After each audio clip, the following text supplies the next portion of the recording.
I'm glad to share my formula that I use as to what's the maximum that I will pay for any property. And that brings up a good point, Mike. The math makes the decision as to your maximum purchase price. The math, not your emotions, because your emotions are going to mess you up every time. It's the math, it's the formula. Let the formula decide what's the most you're going to pay. And when you follow this formula, it protects you, it protects your private lenders, it protects everybody involved. If you're a real estate investor and are wondering how to raise and leverage private money to make more profit on every deal, then you're in the right place. On Raising Private Money, we'll speak with new and seasoned investors to dissect their deals and extract the best tips and strategies to help you get the money, because the money comes first. Now here's your host, Jay Conner.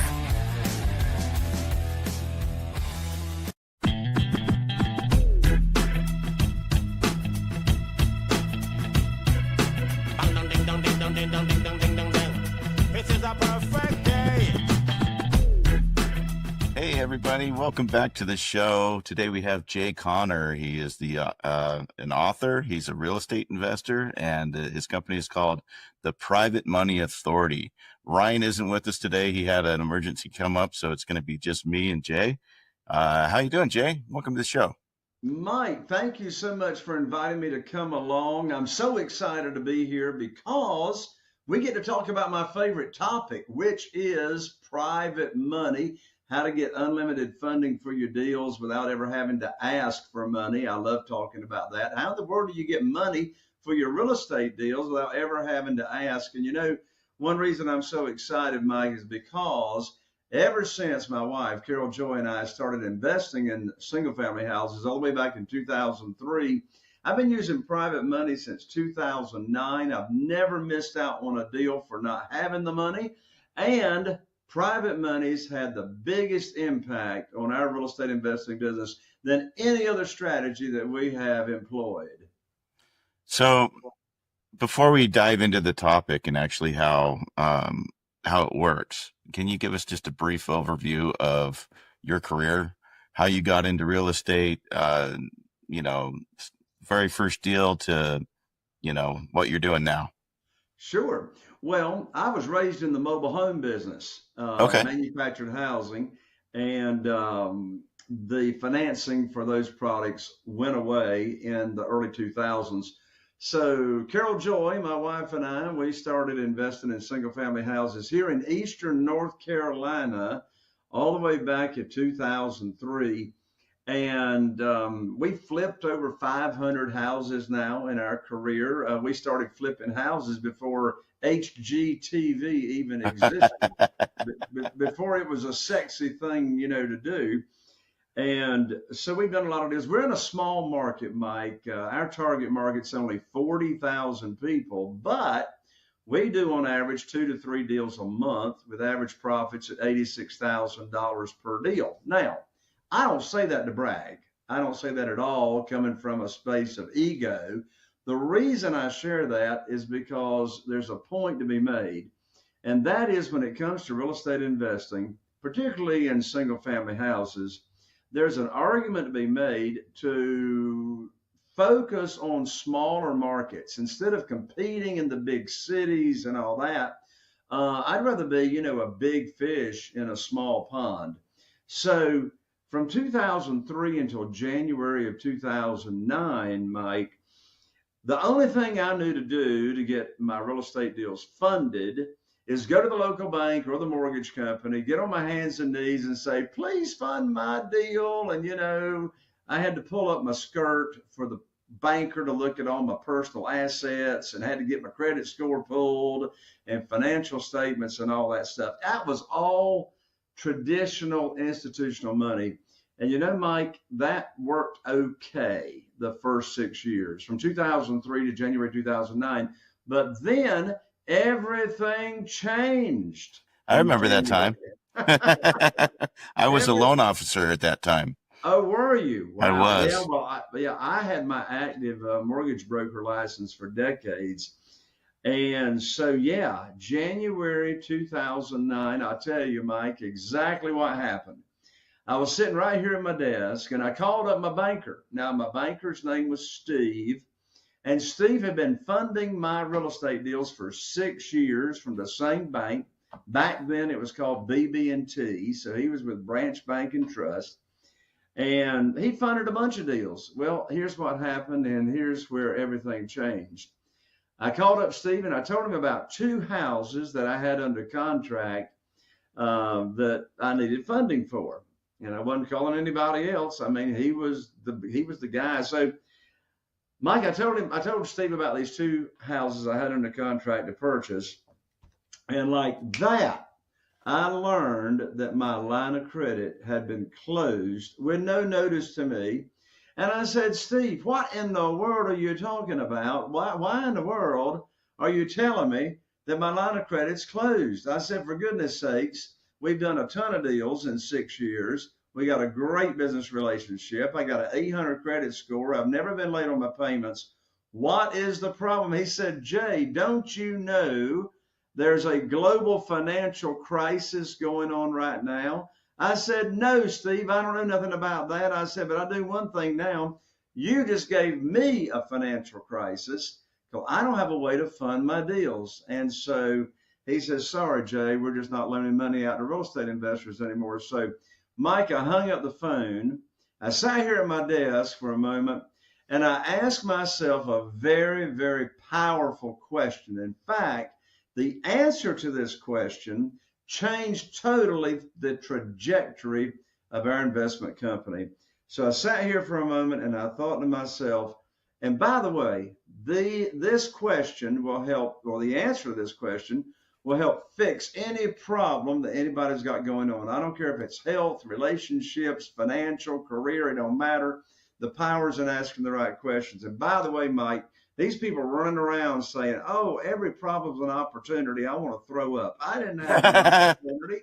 For goodness sakes, let's face the facts. I had a problem. Now, granted, the problem became an opportunity because without that problem, you and I wouldn't be visiting here on the Eggs Show, for goodness sakes. But here's the question I want to share with you and your audience that I asked myself when I was cut off from the bank. And the question I asked myself, I said, Jay, who do you know? You see, there's the key right there. It's not how, it's who. I said, who do you know that can help fix your problem? And you know, Mike, when I asked myself that question, I immediately thought of a dear friend. His name is Jeff Blankenship. He was living in Greensboro, North Carolina at the time, and he was investing in single-family houses. And I called up Jeff. I thought to myself, maybe Jeff can help me out here. I called up Jeff. I said, and I told Jeff what had just happened with the bank shutting me down. And he said, well, Jay, welcome to the club. I said, well, Jeff, what club is that? He said, that's the club of having the bank shut down your line of credit. He said, my bank shut me down last week. I said, well, Jeff, how are you going to fund your real estate deals? And just by asking that question, he said, well, Jay, have you ever heard of private money and how you can get money from individuals just like ordinary people like you and me? I said, no, I've never heard of private money. He said, have you ever heard of self-directed IRA companies and how individuals, ordinary people, can take retirement funds they have that they're not happy with and move them over with no tax penalty to a self-directed IRA company and then loan that money out to us on our deals, and then the interest we pay them, they earn either tax-free or tax-deferred. I said, Jeff, I don't have a clue. What in the world are you talking about? I said, what is private money? He said, he says, there's this gentleman down in Jacksonville, Florida, by the name of Ron LeGrand. And Jeff said, Ron LeGrand can teach us what private money is. I said, well, what is it, Jeff? He says, I don't know, but Ron says we can get a lot of it really, really fast. I said, okay. So Jeff and I, we went to our very first real estate investing seminar to learn about private money. And let me tell you something. I learned about private money, and I came back home. And you know what I did, Mike? I was able to raise $2,150,000 in new funding that I didn't have. So really, when the banker cut me off, when Steve cut me off, he actually gave me a raise because all I had was $1 million line of credit at the time. And I was able to raise over $2 million. And, I didn't ask anybody for money whatsoever. In fact, I don't ask anybody for money today. I got 47 private lenders that are funding our deals without ever asking for money. I never pitch a deal. And what in the world is the secret? Here's the secret. I put on my teacher hat. Oh my gosh. My teacher hat. Okay. So what's my teacher hat? My teacher hat says private money teacher. So instead of asking for mortgages or asking people to, loan money or fund deals, what I did is I started teaching them the opportunity. Now, before I could start teaching anybody the opportunity and what it is, I had to figure out, well, what in the world am I going to teach, right? I mean, what is the opportunity? So here's something very, very important to understand. In this world of private money, we are our own underwriter, which means we make the rules. The traditional way of borrowing money for real estate or anything is the conception that he or she who has the money makes the rules. That's traditional thinking. They set the interest rate. They set the length of the note, the frequency of payments, the maximum loan to value, and all that.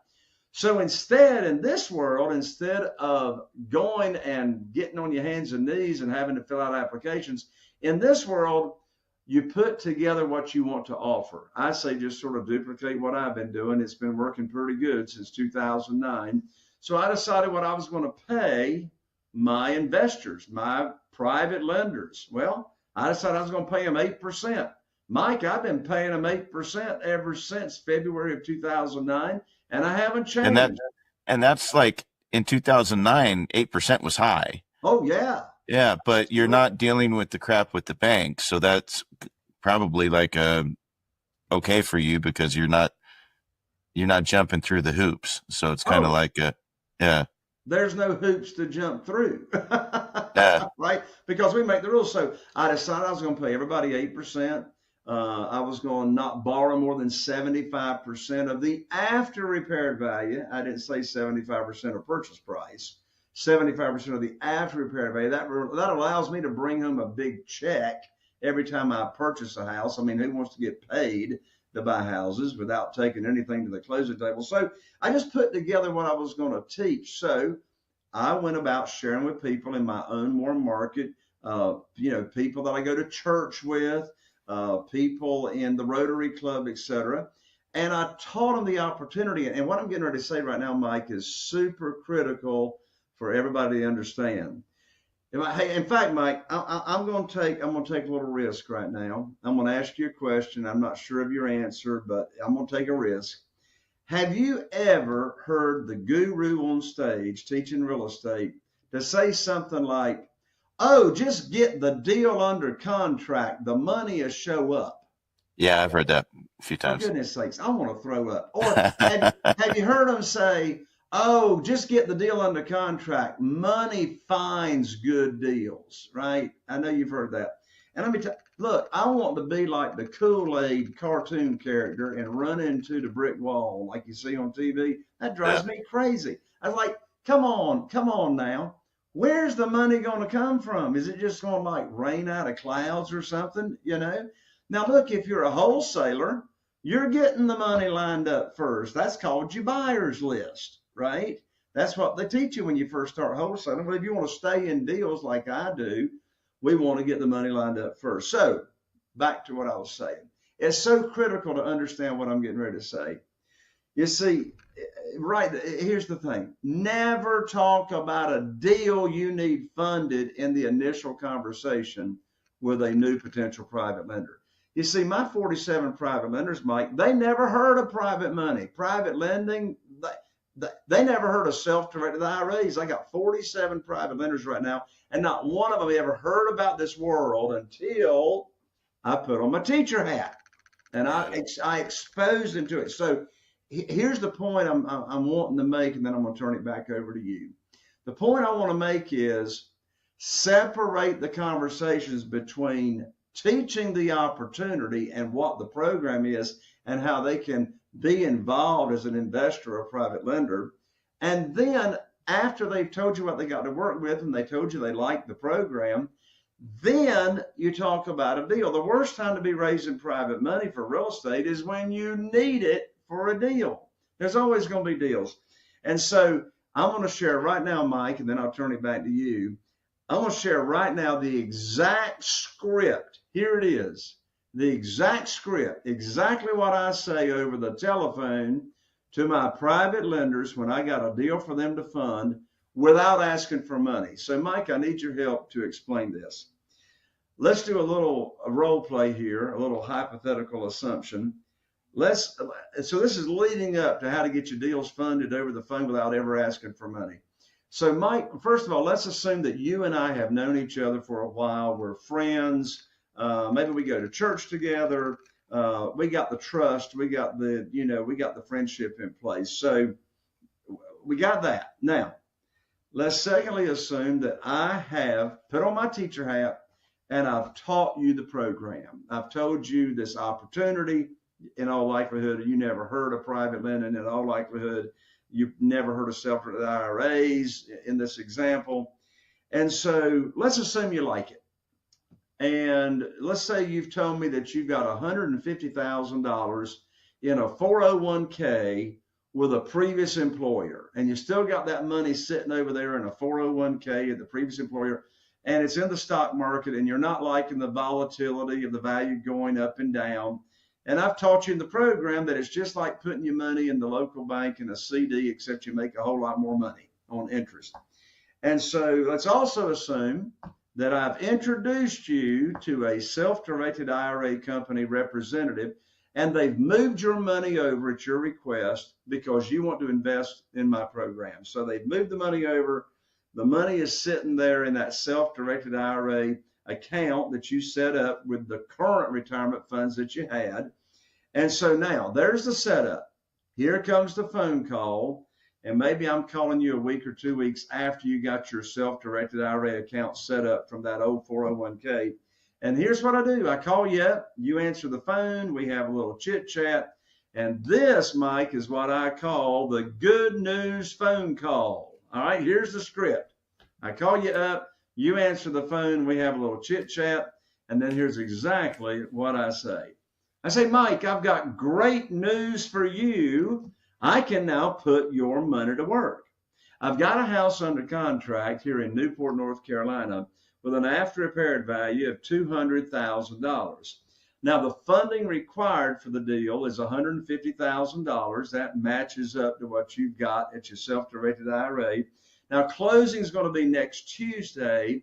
I'll need for you to have your money wired to my real estate attorney's trust account by next Monday. I'm going to have my real estate attorney email you the wiring instructions. That's the end of the conversation. The most stupid thing I could do is ask you, do you want to fund the deal? Of course you want to fund the deal.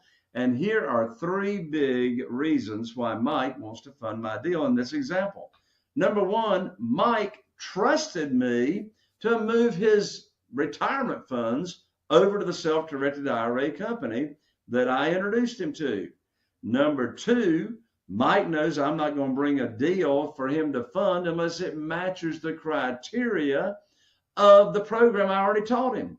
Listen what I told him in the example. I told him the after repaired value is $200,000 and the funding required is $150,000. See, that's 75% of the after repaired value. So he knows I'm not going to bring a deal for him to fund unless it matches the criteria of what he's already expecting. He already knows what the interest rate's going to be. The third reason Mike is ecstatic to fund my deal is because he's not making any money until I put his money to work for him. I promised him I was going to invest his money for him and put his money to work. So here I am fulfilling my promise. So I'm ethically bound to use Mike's money because I exposed this whole world to him. So understand what I just went over. There's no begging, no chasing, no selling, no persuading, no trying to talk anybody into doing anything. You're leading from a servant's heart. You're serving people and exposing them to this opportunity. What I found out over the years is my private lenders actually need me more than I need them, because there's a whole lot more money available than there actually are deals. So when people ask me, Jay, what's the very first thing I need to do to start raising private money? Here's the answer. Own the real estate between your ears first. No chasing, no begging, no selling. You're serving, you're making people aware of what this opportunity is all about, and then you deliver and get them deals to fund. So, couple questions. For me, if I'm the guy with the 150 grand and I'm putting this out there, what is my recourse if your deal falls through?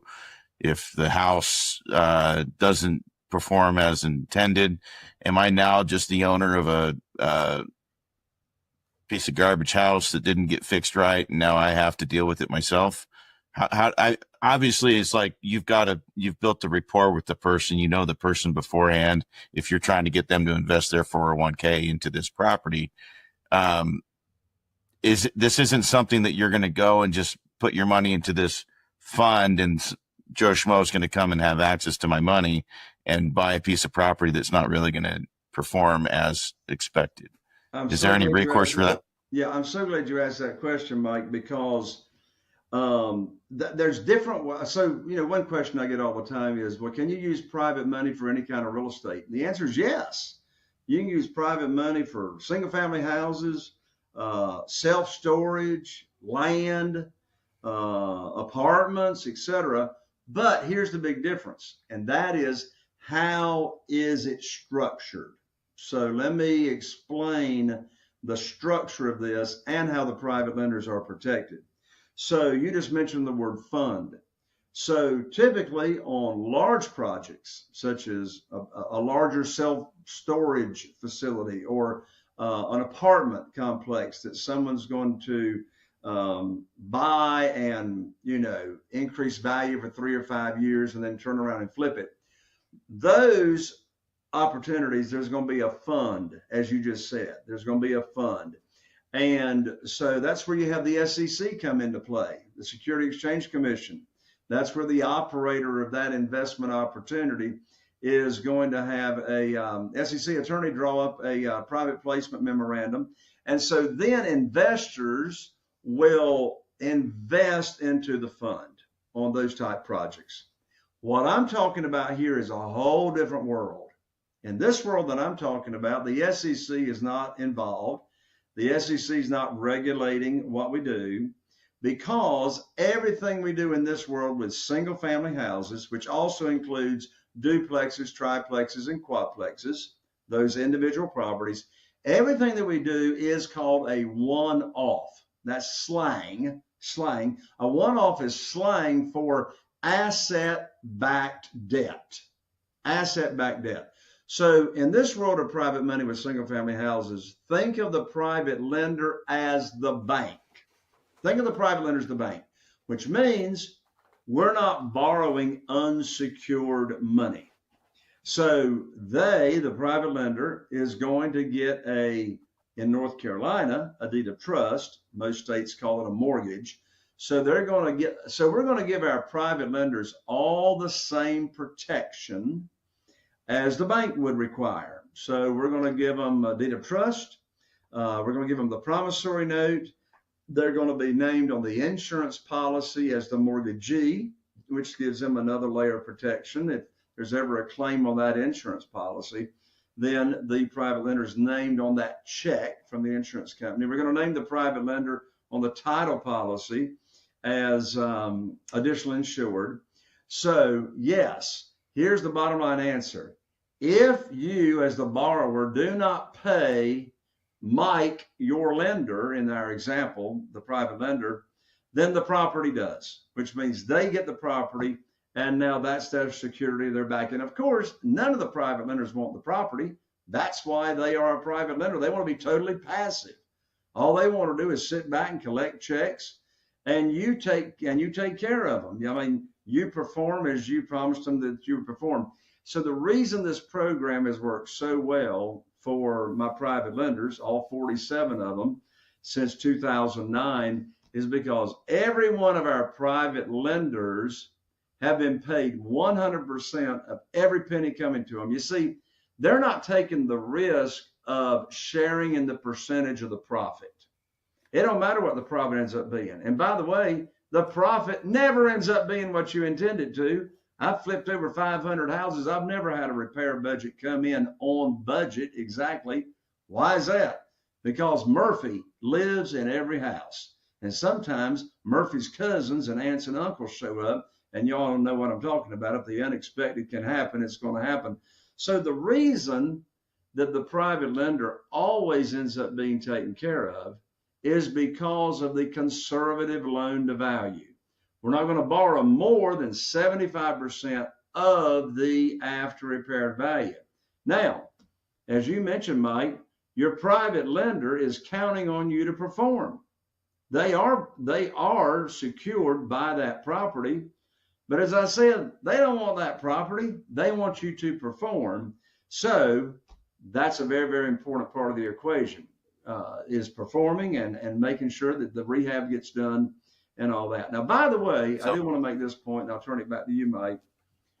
Private money is not just for ugly houses. Private money is just not for houses that need renovation. Here's the bottom line. Use private money. I mean, here's a writer downer. Use private money when the seller of the property requires all cash. It don't matter what condition the property's in. Now, you're not going to borrow private money unless there's some equity. Let's say you buy a house and there's no renovation needed. Well, you still got to borrow no more so that you protect your private lender and they've got an equity cushion.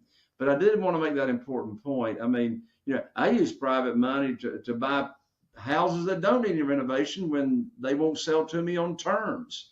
They won't sell to me subject to the existing note, or won't sell to me seller financing, which, after reviewing thousands of property lead sheets over the years, I've discovered only 13% of for sale by owners will sell to me creatively, with them being the bank or them selling to me subject to the existing note.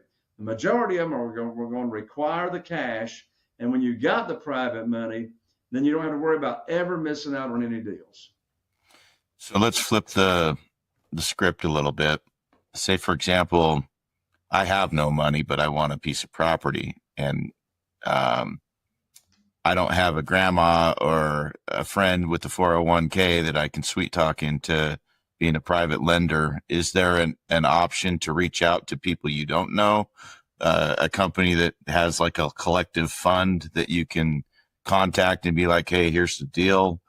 This is what I'm looking. Or do you have to have that friend that you're rolling their 401k into to make this work? I'm so glad you asked that question, because there's 3 categories of where you find private lenders. And here they are. The 3 categories are, number 1, the example I just gave, your own warm mortgage, your own connections, people that are in your cell phone, you go to church with them. Who do you see on a regular basis? You play golf with them, and etc. Right? So that's category number 1.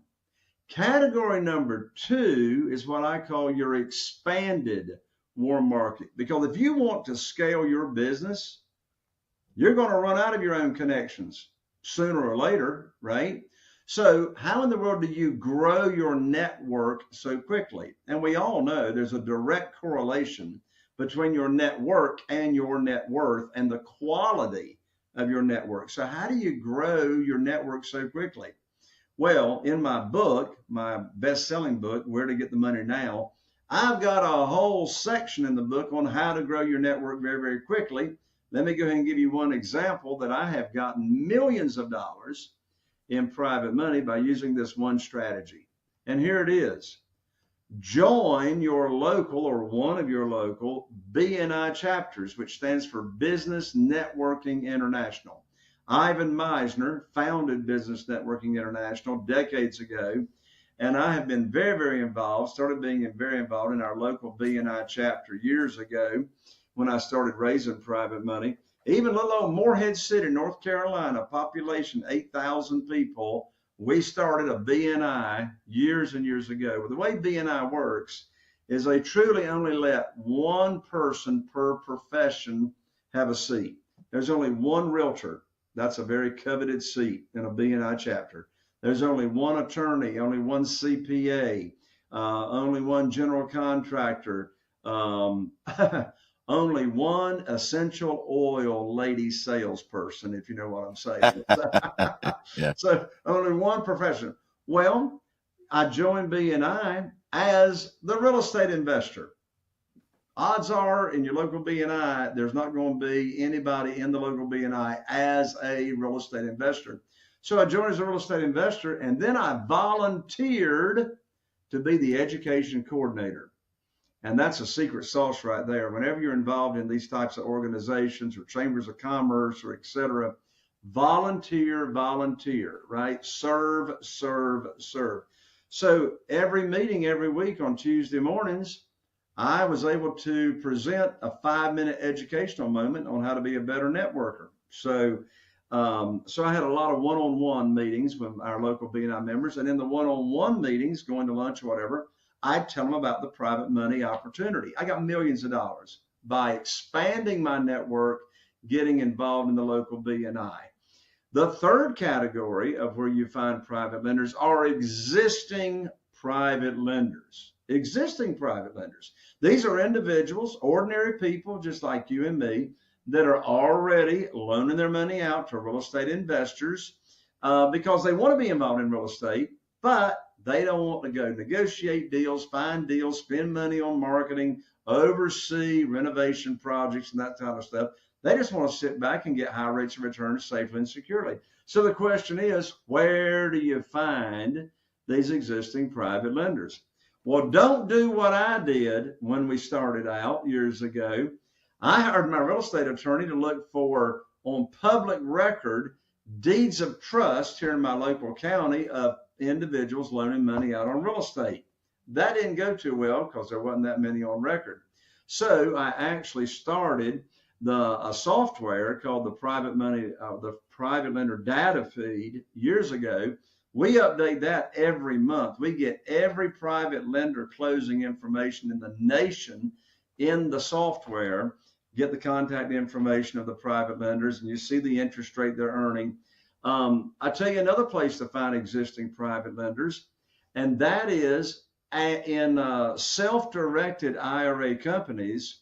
Did you know 70%, over 70% of self-directed IRA account holders want to be your private lender? They want to be in real estate, but they don't want to go do deals. They just want to loan money out on real estate. And so self-directed IRA companies have monthly networking events, even on Zoom these days, and you don't have to be an account holder to network on these monthly networking events. But there's one caveat that's very, very important to point out. If you're doing business with an existing private lender, guess what? You don't get to make the rules. You're not teaching somebody that never heard of this opportunity. They already know the game, right? So now when you're talking with an existing private lender, it's a negotiation conversation and not a teaching opportunity. However, there's a bunch of private lenders out there right now I know that are happy to be getting 7% and 8%. There's a bunch of them that won't talk to you unless you're going to pay 12%. So you get to pick and choose who you want to do business with. I prefer the warm market and the expanded warm market because you're exposing this opportunity to people that have never heard about it. And therefore, you, as the borrower, you get to make the rules. So if I were to go to someone who's doing this already, are they looking for a down payment? Are they looking for, say you're just wanting to buy your personal residence and it's not a property that you're going to flip? Are they just looking for that 8% consistent? Or are they looking to get their money in and out real quick? I did a property up in Nome, Alaska. I wasn't the one that funded it or negotiated the terms, but I was up there helping do the rehab on it. And from what I gleaned out of the deal, I think the private money guy was wanting to get his money in and out real quick and get a percentage of the actual flip. And so, is that mainly what they're looking for if you're going that route versus the I just need a loan and I can't qualify kind of thing? As far as existing private lenders go, it's all over the board. Most of them are not going to want to tie their money up for more than maybe up to 2 years, right? Typically. Now, some of them, they don't care. They'll push it out on 5 years or so. Now, all the notes that I do with my private lenders are either 2 years if they're using investment capital or 5 years if they're using retirement funds. But since I'm flipping most of the properties these days, I'm typically in and out of a property in less than a year, typically. But in answer to your question, it all comes down to what those, existing private lenders are interested in. Are most of them going to want a down payment? Or going to want to see a down payment? Yes. Most existing private lenders that are already in the game, they're, depending on your experience, they're not going to want to loan typically more than 80%, maybe, depending on your experience, 90% of the after repaired value, or sometimes even the purchase price, right? Ignore what I just said on the after repaired value. With the existing private lenders, it's going to be no more than 80 or 90% of the purchase price, which means you as the borrower, you're going to need 10% or 20% to put down. That's another reason I much prefer the warm market, where I'm teaching people the opportunity, because I'm not going to borrow more than 75% of the after repaired value, not the purchase price. And since I'm able to buy these properties at a discount, that's why I'm able to bring home a big check when I buy and use that money for the renovation, or I might be pulling out some equity as well. Yeah. So, I haven't done a lot in the real estate world as far as like flipping homes and doing it myself. Most of what we've done over the years is we'd live in a property and just fix it up and do sweat equity on it.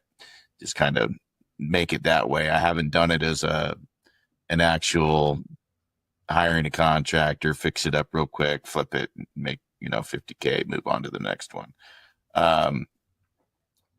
I assume if you're going down that route, getting the funding for the repairs built into the loan is critical, because you don't want to be running up a Home Depot credit card every time you go to flip a home. Well, that's correct, Mike. Yeah, I mean, we get the funding up front for the purchase and the renovation as well. All up front. Yeah. And I mean, again, to make the point, that's if a renovation is involved. And most of the properties we buy, there is a renovation involved, because that's why we're able to buy them at a discount. Yeah. Is there a formula you use to figure out the average expense to renovate or flip? Or have you just done it enough where you can kind of look at it and say, hey, this kitchen's going to cost $6,000. It'll add $20,000 to the value. That's a $14,000 profit by doing it. Yeah. There's no formula other than knowing what line items should cost. And so, I mean, I can have a 2,000 square foot house that, in fact, we just finished one in the last week, and it's being staged today, ready to put in the multiple listing service this week to sell. Well, that 2,000 square foot home, this was on the lower end. That was only a $31,000 renovation. I mean, literally, you're talking floor coverings and paint and some exterior paint and landscaping and just, lipstick and nothing of any really substance. 31,000. That same 2,000 square foot house, if it needed a roof, if it had needed windows, if it had needed some foundation work, if it had needed a new HVAC heating and cooling system, that 31,000 can very, very quickly become 60 or 70 or 80,000, right? So every property, of course, is different. So I don't make any offers on any properties until We've actually looked at the property. And of course, for years, I did it myself. For the past 15 years, I've had the same project manager that goes out and estimates the budget by line item and submits that to me for me to review. So it really all comes all down to the property. Now, you ask about formulas, Mike. I'm glad to share my formula that I use as to what's the maximum that I will pay for any property. And that brings up a good point, Mike. The math makes the decision as to your maximum purchase price. The math, not your emotions, because your emotions are going to mess you up every time. It's the math. It's the formula. Let the formula decide what's the most you're going to pay. And when you follow this formula, it protects you, it protects your private lenders, it protects everybody involved. And so the formula that I use when I'm paying all cash, and this formula's got nothing to do when I'm paying or purchasing a property using creative financing, such as subject to the existing note or seller financing and those types of things. Here's the formula when paying all cash, whether it's your own cash or whether you're using private lenders' cash. We start with the after repaired value. Now, the definition of the after repaired value is the property is going to be in absolutely like new condition, ready for Southern Living magazine pictures. That's my definition of after repaired value. Top retail for this property, everything looking and smelling brand new.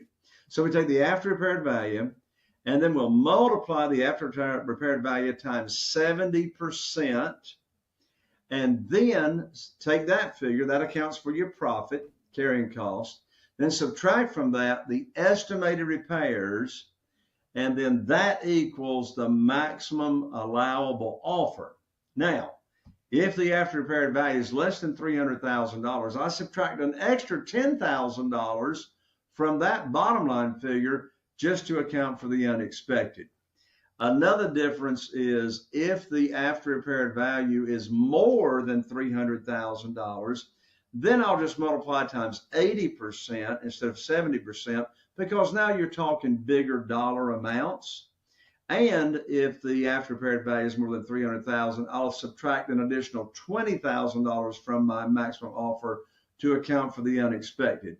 Again, we only use that formula when the seller's getting all cash. So, do you want to stay under, like, as an investor, as someone who's doing these properties, you don't want to go after the $500,000, $600,000 loans. You're looking for the $200,000, the $150,000 properties that you can get those, or are you looking for those? Do you take on the $1 million properties and rehab those and flip those, or is Absolutely. that kind of more? Yeah, I haven't done $1 million property, but I've done a $900,000 property on the beach down here at Emerald Isle. Did that a couple of years ago. The after repaired value was $895,000. Bought the property for, I think it was right at $600,000. But your question, Mike, brings up a really, really good point for me to make.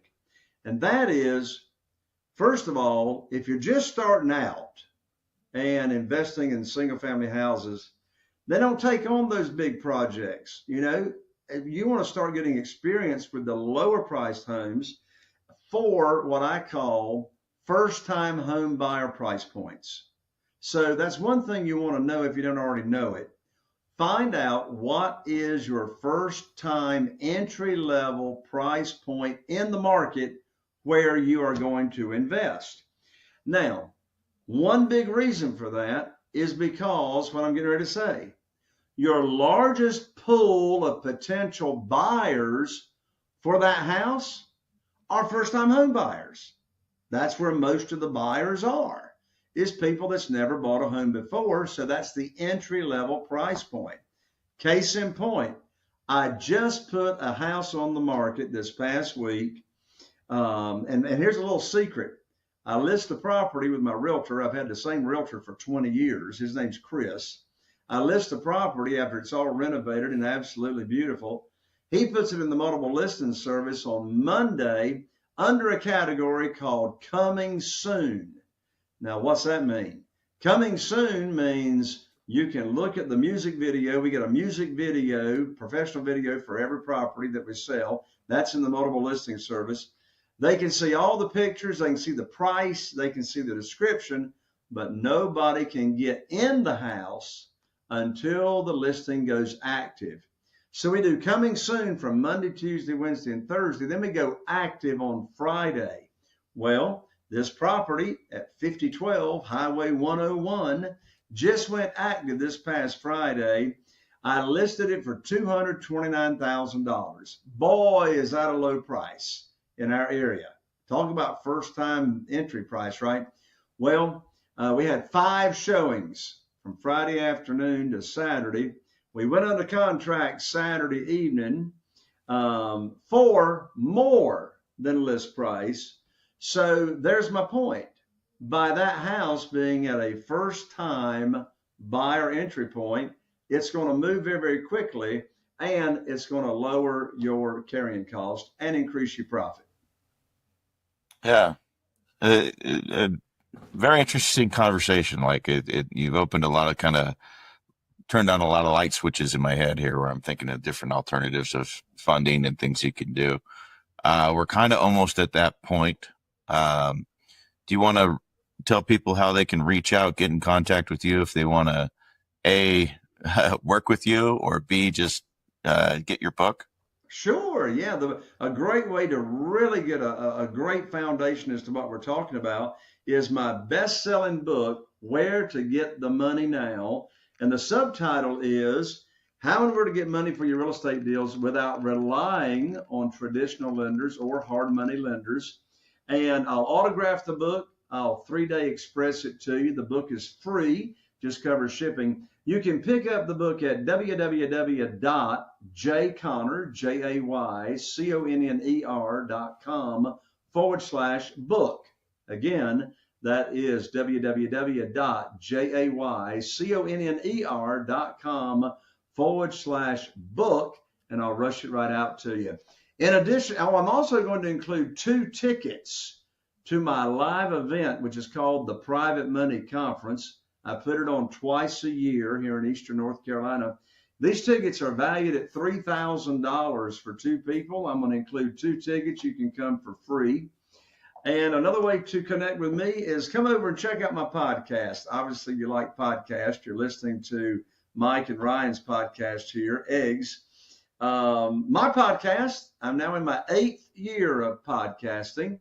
The name of my podcast is Raising Private Money with Jay Conner. Raising Private Money with Jay Conner. I have 2 shows a week. We release them on Monday mornings and Thursday mornings. Now, almost got 800 episodes now. I'm always interviewing other real estate investors that have already raised private money. And so I interview them on how they go about, what are their secrets? How do they go about raising private money for their real estate deals? And I guarantee you, you're going to learn more ways to raise private money for your real estate deals. And we always have a lot of fun. Raising Private Money with Jay Conner. It's on all the podcast platforms. That's awesome. Well, thank you, Jay, so much. I really enjoyed this conversation. And thanks to everyone that tunes in every week. And we'll catch you next time. This is a perfect day.